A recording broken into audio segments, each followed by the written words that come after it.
I first became aware of the dreamlike, unique worldview of the artist Tetsuya Ishida while browsing the shelves of a bookstore not far from where I was living in Japan in the winter of 2007. It was there that I came across a book of his paintings, and immediately I was drawn to the cover image of what appeared to be a Japanese salaryman, half transformed into a vintage airplane, his arms outstretched, a kind of quiet, muted look of misery upon his face. The feeling to me was one of the past, of the experimental post-war period in Japan during the mid-20th century. The artist, I thought, must be famous, an old man by now, and I was curious from that one cover image to see more. Inside the book, I found an entire world of these contemplative and dazed-looking males, sometimes depicted as boys or teenagers. Yet these works weren't, as it happened, metaphorical expressions from a surrealistic past. Rather, it was a glimpse at the modern psyche of urban Japan, that mixture of ennui, resignation, tradition, and the infinite playground of the suppressed imagination, created not by some venerable talent, but rather a young man in his 20s and early 30s. I knew then that not only did I need to buy this book of his paintings for myself, but I needed to know more about the painter, with some vague idea in the back of my mind about tracking down gallery owners in Tokyo who might offer me a kind of introduction to Ishida and his work. Sadly, it turned out, there wasn't much information about him to be found on the internet. What I did discover, though, to my deep disappointment, was that this very evocative young painter had died 2 years previously, at the age of 31, in 2005. And, as it turned out, the best source for information about him at the time existed in the very book I had already purchased. A short biography written in both English and Japanese, and in small letters, found at the back of the book, well beyond the appendix. I have no idea who wrote it, but I assume it was either the publisher or perhaps an art critic. In any case, this is that text in its entirety. Tetsuya Ishida's first big break came in his senior year, at university in 1995, when he won the grand prize at the Hitotsubo exhibition, an exhibition known as a gateway to success for young aspiring artists. After that, he scooped several major awards granted to emerging artists and received strong reviews.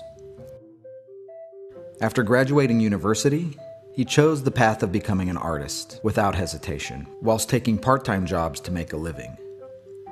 With incredible potential, he was increasingly gaining both a domestic and international reputation. But unfortunately, he passed away through an accident at the age of 31. During the 10 years of his creative activity, Ishida left around 180 highly developed pieces of work. Over half of his works are spectacular pieces of more than 1 meter, which are painted almost obsessively in fine detail. His early works were based on his criticism towards a society he found difficulty living in. Although he denied it being a projection of himself, the salary worker that often appeared in his work was an unconscious representation of the artist himself.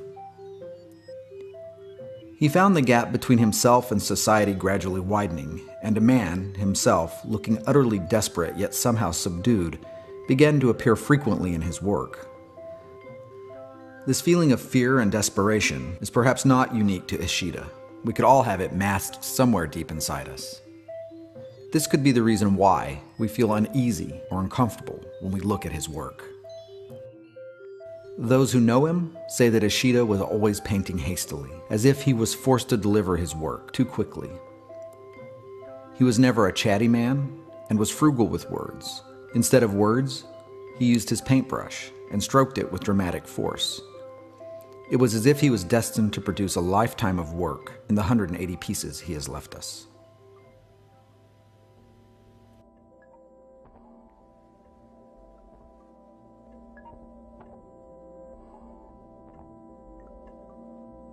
Eight years later, that brief text still remains as the best overview of Ishida's life that I'm aware of.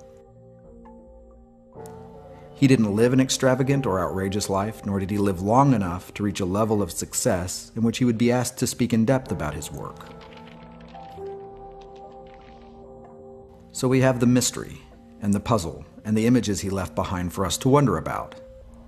And besides this fantastic body of work that tends to speak to the pervasive, autonomic malaise belonging to a certain class of modern Japanese, those of us living elsewhere are struck by the commonality of that experience, that disassociation, and that cold, mechanized, dreamlike existence we find ourselves existing in with increasing frequency.